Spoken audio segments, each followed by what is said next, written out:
అందరికీ నమస్కారం అండి. ఇప్పుడు మనం రాజధాని అమరావతిలో ఉన్నాము.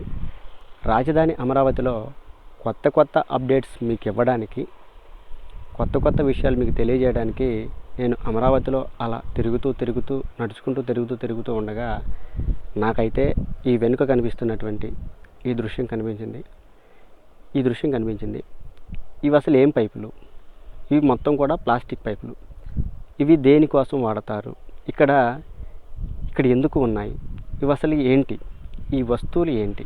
ఇవి మాత్రమే కాదండి, ఇక్కడ ఇంకా మీకు అక్కడ దూరంగా కనిపిస్తున్నటువంటి వాటర్ టన్నెల్స్ కూడా ఉన్నాయి. వాటితో పాటుగా ఇక్కడ ఇంకా చాలా సామాగ్రి ఉంది. వాటన్నిటినీ మీకు వివరించాలని, వాటిని చూపించాలని నాకు అనిపించింది. దానిలో భాగంగా ఈ వీడియోని నేను మీకు వివరిస్తున్నాను. ఆ వస్తువులు ఏంటి, వాటన్నిటిని మీకు చూపిస్తూ వాటి గురించి వివరించే ప్రయత్నం చేస్తాను. చూడండి. దానికంటే ముఖ్యంగా రాజధాని అప్డేట్స్ అంటే కొత్తగా జరుగుతున్నటువంటి పనులు మాత్రమే కాదండి, మనకి ఇక్కడ జరిగినటువంటి నష్టాన్ని కూడా తెలియజేయాలి అనే ఉద్దేశంతో ఈ వీడియోని చేస్తున్నాను. అందరూ కూడా ఈ వీడియోని పూర్తిగా చూడండి. వెళ్ళి అక్కడ జరిగినటువంటి పనులేంటి, ఈ వస్తువులేంటి అనే విషయాన్ని వెళ్ళి తెలుసుకుందాం. పదండి. రాజధాని అమరావతి గురించి మనం తెలుసుకుంటూ ఉన్నామండి. రాజధాని అమరావతిలో ఇక్కడ మనకి కనిపిస్తున్నటువంటి ఈ దృశ్యం సచివాలయానికి అత్యంత సమీపంలో, ఆ సచివాలయం ఉన్నటువంటి గ్రామంలో నేలపాడు ఊర్లోనే ఉన్నాయి. అయితే ఇవన్నీ కూడా ప్లాస్టిక్ పైపులండి. ఈ పైపులన్నీ ఎక్కువగా తుప్పుపట్టినవేమీ కాదు, పాడైపోయిన స్థితికి ఏం రాలేదు. ఎందుకంటే ఇక్కడ మనకు కనిపిస్తుంది పైన రక్షణ కోసం వేసినటువంటి కోటింగ్ మాత్రమే పాడైపోయిందిలే, కానీ ఆ మల్టీ కలర్లో ఉన్నటువంటి ఈ పైపులన్నీ కూడా స్ట్రాంగ్గానే ఉన్నాయి. అది నేను టెస్ట్ చేసి చూశాను, పట్టుకొని చూశాను, అన్నీ బాగానే ఉన్నాయి.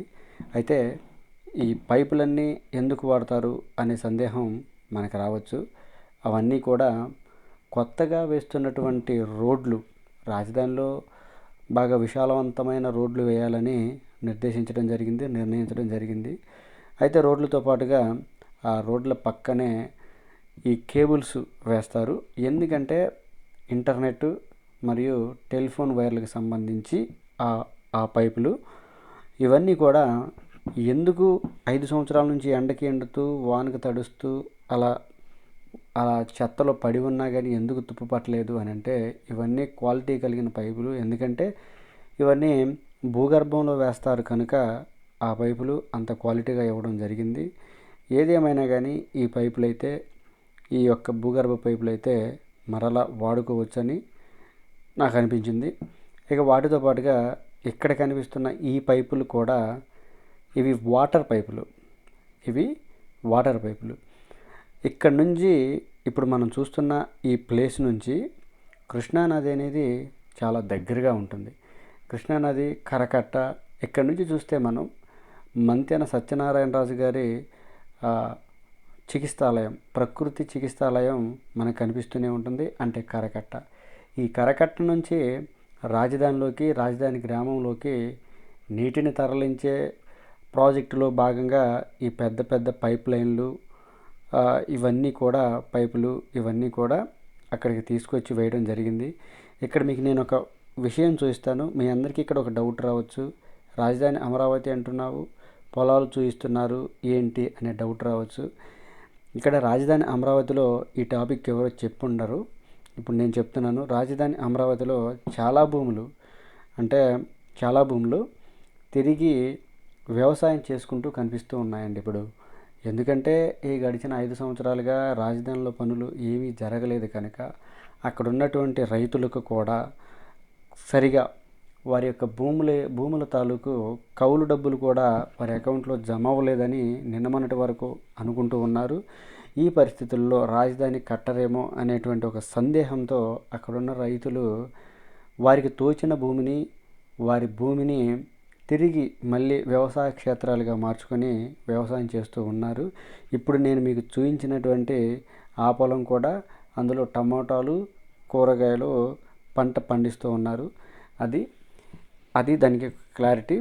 మొన్న ఈ మధ్య కూడా మనం చూసే ఉన్నాము, రాజధాని అమరావతిలో పంటలు పండిస్తున్నటువంటి పంట పొలాలని ఏపీ సిఆర్డీఏ వారు వాటిని పంటలను తొలగించడం అనేది జరిగింది. ఇది కూడా ఒక న్యూస్గా వచ్చింది. ఇక్కడ మనం చూస్తున్నది వాటర్ టనెల్స్ మనం చూస్తున్నాం. ఇందాక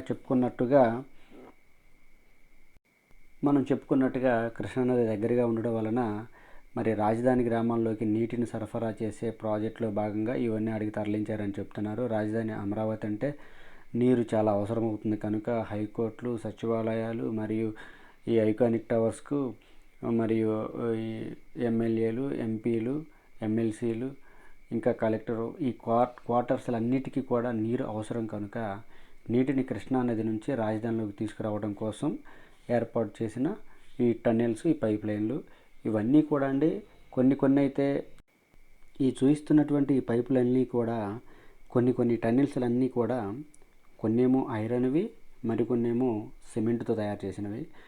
ఐరన్ అయినప్పటికీ కూడా ఈ పైప్ లైన్లు చాలా స్ట్రాంగ్గా ఉన్నాయి, తుప్పు పట్టలేదు, మరలా తిరిగి వాడుకోవచ్చు. ఇక్కడ మీకు కనిపిస్తూనే ఉంది. కాకపోతే మట్టిలో ఉన్నాయనేలే కానివ్వండి, మరి ఇవి ఎంత క్వాలిటీ అంటే తుప్పు పట్ల, చెడిపోల. మీకు నేను కొన్ని చూపిస్తున్నానండి. ఆ తుప్పల్లో, ఆ చెట్ల పొదల్లో ఇంకా చాలా ఉన్నాయి. ఇవన్నీ మొన్న మధ్యనే జంగిల్ క్లియరెన్స్ జరిగినప్పటికీ ఆ జేసీబీలు కానీ లేదంటే ఆ క్రెయిన్లు కానీ లోపలికి వెళ్ళి వాటిని క్లీన్ చేయలేక ఈ పైపులు తీసినప్పుడే అవన్నీ కూడా మనకు కనిపిస్తాయి. ఇంకా ముఖ్యంగా చెప్పాలంటే తీగ జాతికి చెందినటువంటి చెట్లు వాటిపైన పూర్తిగా అల్లుకుపోవటం వలన మనకు అక్కడ ఏమీ కనిపించవు. కానీ దగ్గరికి వెళ్ళి జాగ్రత్తగా చూస్తే మనకి ఇంత సామాగ్రి ఉంది అని మనకు అర్థమవుతుంది. చూస్తున్నారు కదా, ఇదంతా ఐరనే, తుప్పు పట్టలేదు. వీటితో పాటుగా సిమెంట్తో చేసినవి కూడా, సిమెంట్తో చేసినటువంటి టన్నెల్స్ ఎండకి బాగా ఎండితే పొట్లిపోయి పాడైపోయే ప్రమాదం ఉంది. కానీ పాడైపోయినట్లయితే మనకైతే కనిపించలేదు, స్ట్రాంగ్గానే ఉన్నాయనిపించింది. చూస్తున్నారా, చెట్ల లోపల, పొదల లోపల ఇంకా చాలా ఉన్నాయని చెప్పాను. చూస్తున్నారు కదా, రాజధాని అమరావతిలో ఉండి మనం చూడాలి కానీ, వెతకాలి కానీ, ఓపికతో ఈ చెట్లలోకి వెళ్ళి వెతకాలి కానీ, ఇలాంటి పైప్ లైన్లు కానీ, ఇలాంటి మిషనరీలు కానీ అడుగడుగున కనిపిస్తాయండి. చాలా అంటే చాలా ఉన్నాయి. నేను రాజధాని అమరావతిలో పదే తిరుగుతూ ఉన్నాను. ఇలాంటి దృశ్యాలు ఎన్ని కనిపిస్తాయంటే అన్ని కనిపిస్తాయి. ఇంకొక విషయం ఏంటంటే అన్నీ నేను మీకు చూపించలేకపోతున్నాను. ఎందుకు చూపించలేకపోతున్నాను అని అంటే పెద్ద మిషనరీలు, పెద్ద ప్రాజెక్టుల దగ్గర సెక్యూరిటీని అయితే ఏర్పాటు చేశారు. వారైతే మనల్ని వీడియో తీసుకోవడానికి అనుమతించటం లేదు. ఎందుకంటే ఇలాంటివి తీయడం వలన కాంట్రవర్సీలు జరిగి గొడవలు అవుతున్నాయనే ఉద్దేశంతో వారైతే అన్ని చోట్లకి మనల్ని పర్మిషన్ ఇవ్వడం లేదు వీడియో తీసుకోవడానికి. కానీ మనకు వీలైనంత, మనం తెలుసుకోగలిగినంత నా ఫాలోవర్స్ కూడా తెలియజేయాలనేటువంటి ఒక ఉద్దేశంతో ఇక్కడ నేను మీకు ఈ వీడియోలన్నీ చూపిస్తూ ఉన్నానండి. అంటే అందరూ చూడలేరు, ఇక్కడ జరిగిన నష్టాన్ని, ఇక్కడ పాడైపోతున్నటువంటి సంపదని అందరూ చూడలేరు. ఇలా యూట్యూబ్ ద్వారా మీరైతే తెలుసుకోవచ్చు. చూడండి, తీగ జాతికి సంబంధించినటువంటి చెట్లు అల్లుకుపోవడం వల్ల లోపల కనిపించట్లేదు. ఇంకా చూసారా,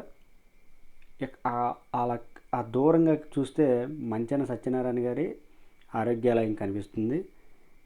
ఇవే ఆ వాటర్ టనెల్స్. పెద్ద ప్రాజెక్ట్ అండి, పెద్ద ప్రాజెక్టు. ఇక్కడికి దగ్గరగానే విజయవాడ అవుటర్ రింగ్ రోడ్డు అవుట్కట్టు మనకి దగ్గరగానే ఉంటుంది. రాజధాని నడిబొడ్డులో మనం చూస్తున్నటువంటి ఈ దృశ్యం ఇది. ఇక్కడ ఈ టన్నెల్స్ అన్నీ కూడా ఇంచుమించు ఒక 2000 నుంచి 3000 వరకు టన్నెల్స్ అనేవి కనిపిస్తున్నటువంటి అన్నీ కూడా, ఎత్తుగా కనిపిస్తున్నవి అన్నీ కూడా ఆ లోపల టన్నెల్స్ అన్నీ ఉన్నాయి. చూడండి, ఈ దృశ్యాన్ని మీరు నిజంగా చూడాలి అనుకుంటే విజయవాడ నుంచి అమరావతి వచ్చే బస్సు కనుక ఎక్కినట్లయితే ఈ దృశ్యాలు మనం బస్సులో వెళుతుంటేనే కనిపిస్తాయి. మనం దిగాల్సిన అవసరం లేదు, దిగి చూడాల్సిన అవసరము లేదు. బస్సులో వెళ్తుంటే మనకి కనిపిస్తూనే ఉంటాయి. ఇంకా ఇదండి ఈ వీడియో గురించి. ఈ వీడియో కనుక మీకు నచ్చినట్లయితే వీడియోని లైక్ చేయండి, షేర్ చేయండి, ఛానల్ని తప్పకుండా సబ్స్క్రైబ్ చేసుకోండి. ఇలాంటి వీడియోలు ఇంకా మీకు నేను అప్లోడ్ చేస్తూ ఉంటాను, చూస్తూ ఉండండి. అందరికీ మరొకసారి నమస్కారం. థ్యాంక్స్.